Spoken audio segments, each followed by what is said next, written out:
I have returned and the time has come. Today, we're doing a weapon review and we shall be talking about the Firefright, one of the new nightmare weapons shipped with Season of the Haunted.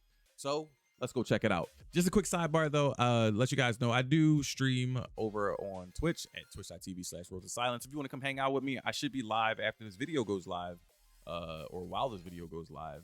You can come ask me some questions if you have any questions. If you check out the videos, if you like the videos, make sure you give a like or a thumbs up or whatever down below. Leave a comment, let me know, or come into the chat and say hi. I'll be there waiting for you guys. All right, heading over to D2Gunsmith.com if you haven't already, or if you don't already know, this is one of the prime time places to go look and build out your weapons before you get those weapons in your hand inside the game of Destiny 2. Yes, I know we have crafting and we can go see these things there, but until you get that gun, you cannot see it on the crafting table. So we have to come here and, you know, imagine basically. So without further ado, let's look at the base stats here for the Firefright. It's a kinetic auto rifle of the 450 RPM archetype. It's got a magazine of 34 there at base 17 zoom.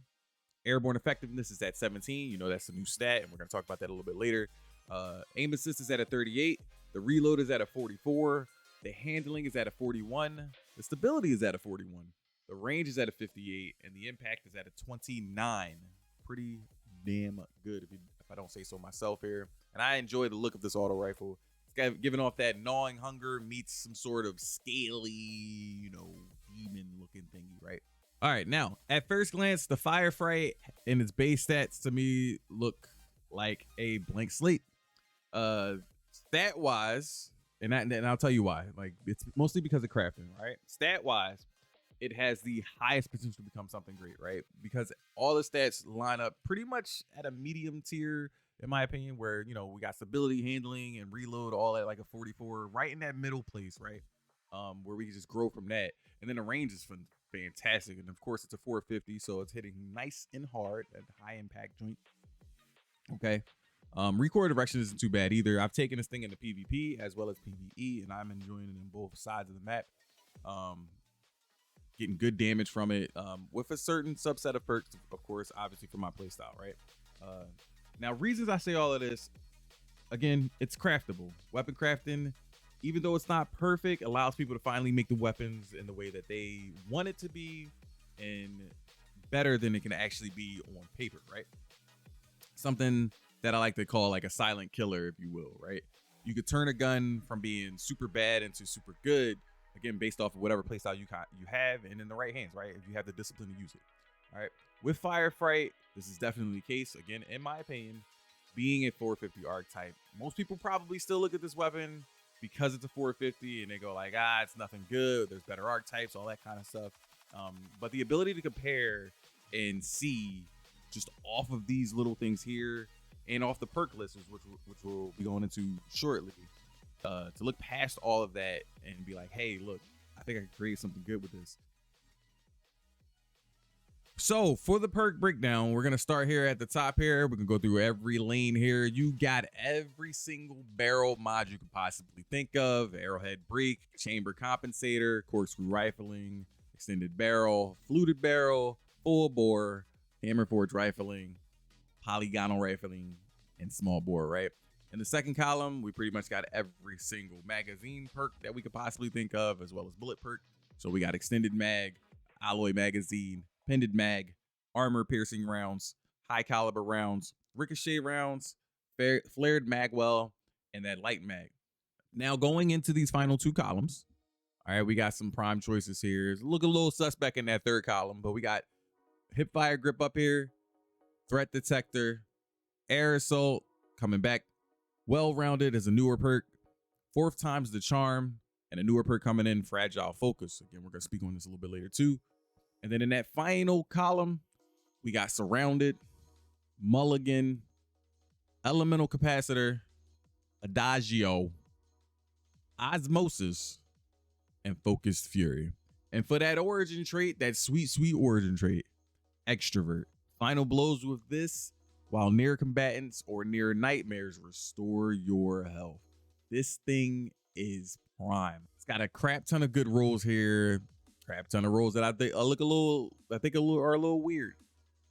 outside of that, that's really good. So let me give you my quick breakdown or my quick recommendations here for both PvE and PvP focused weapons.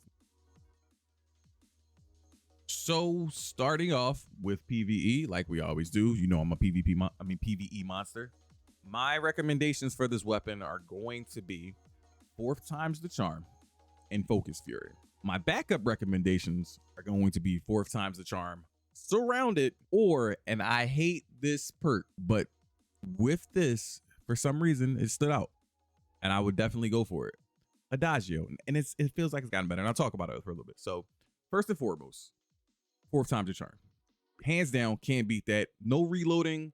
I get 2 bullets back if I'm beaming something in the face, which is what we want to always do with this weapon. It's a precision, slow shooting weapon. So you will definitely be able to get these shots proccing 100% of the time. I guarantee it, right? And Focus Fury. Now, at the beginning of the season, up to this point, or at the beginning of Witch Queen, right? I've heard this perk gets so much slack, right? It's up and down. Some people like it, some people don't like it. Some people aren't seeing the full benefits from it, right? And the way I've chosen to look at Focus Fury is this. One, it's underutilized in the sense that people are looking at it as to be an immediate guarantee, like, you know, feedback, right? Like, oh, I gotta waste the magazine in order to proc the perk. It's not enough damage, that kind of stuff. Or that it's not always proccing, it feels iffy, that kind of stuff. Well, you gotta hit those shots. You gotta hit those precision hits, right? You also have to use the top half of the magazine to hit those precision hits. Now, what is this weapon specifically catered as? A precision shooting weapon, right? Precision shooting auto rifle with a low magazine. And this is the point that I want to make here, right? Focus Fury is at its best with 4th times the charm and paired with this auto archetype, right? Because of the low magazine from the start. You don't need any extended mag or anything like that. That will disrupt how Focus Fury will work, because you want that magazine to be as low as possible to get that damage proc of 20% with Focus Fury, right? The plus side to this is 4th times the charm is proccing, giving you more bullets as you proc Focus Fury. And when it comes down to refreshing that buff, Focus Fury, 4th times the charm helps you do that, reducing the amount of time it takes you to do reloads, but also giving you bullets on top, keeping the ability to refresh Focus Fury up constantly. And I'm showing you here in the video as proof. Like, there's just hands down, you can't beat this, right? All right. It's damn near perfect, honestly. Like, the only other thing that probably could beat this is maybe triple tap. All right.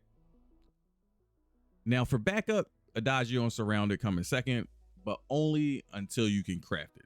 And that's it. Like, I don't see Surrounded being that beneficial because I don't want to be that close. And I'm looking at this from a high-end in-game PvP content or PvE content, right? I'm not looking at this from just, oh, flat looking at the paper, this is the stats of the perks and that's it. No, I'm looking at utility. This is always about utility with me. For PvP, same thing, right? I'm looking at utility and I'm looking at what would fit me the best, right? So PvP, fragile focus, and elemental capacitor. Now, I'm going to make this very clear. I know that airborne effectiveness is currently not being received very well, and in my opinion, it is busted for those who are hippity hoppity up in the air all the time shooting, right? If you're moving around, if your movement is at its finest, you're probably in the air at some point, right? You're juking and dodging and all that. I'm a warlock main. I like the dash in the air, and on my warlock, I'm probably going to be in the air a lot more during PvP than most other classes, or almost as much as hunters, right? So I give this recommendation with a grain of salt, and the fact that you are going to build into air effectiveness properly for yourself. Okay, I do not play in the air that much when I'm on other classes like Hunter and Titan. When I'm on Warlock, I do. So on my Warlock, I will try to develop the build catering towards airborne effectiveness. But when it comes to my Titan and a Hunter, I don't really care about it. I stay on the ground for the most part, and it's not affecting me that much. Now, fragile focus, I know is a big point of contention for a lot of folks, because it's like, you can't take damage, but you get that range bonus. Dan, do we really need a range bonus on this? It's already at 58, but do we really need a range bonus with an auto rifle? No, because we're going to be trying to get the engagements for people to come push me at a certain range, at a certain angle, that kind of stuff. and we want people to come to us. We don't want to go to them. We want to be able to duel them at longer ranges if we can, but that honestly, you want to, for me, I want people to come to me. So like, and I've been dragging people to me whenever I'm using this weapon, and it feels really good too. Like I've been winning a lot of gunfights that I feel like I shouldn't be. Okay. And then pairing that alongside elemental capacitor, obviously this is where building your subclass and your character specifically for what you need comes into play, right? So you could go solar, arc, void, or stasis, pick whichever subclass you want, and boom, you got what you need, right? It gives you that stat bonus towards that. This is always the hand-me-down, the whole, this is the best perk to hold you down in PvP. Now you're probably wondering, well, why don't you say something about air assault, or why don't you say something about well-rounded? I feel like on this weapon, well-rounded could potentially be something good there if you hit somebody with a grenade and you get that stacking bonus for handling and stability, but you don't necessarily need it here. This thing is already stacked in the middle, but it could be a backup. Again, build it how you want. And that's where we lead to my thoughts. So my final thoughts on this weapon, since we can craft it, the options are limitless, right? To create something that fits your playstyle, I would 100% definitely get this for PvE in-game activities and for regular PvP activities.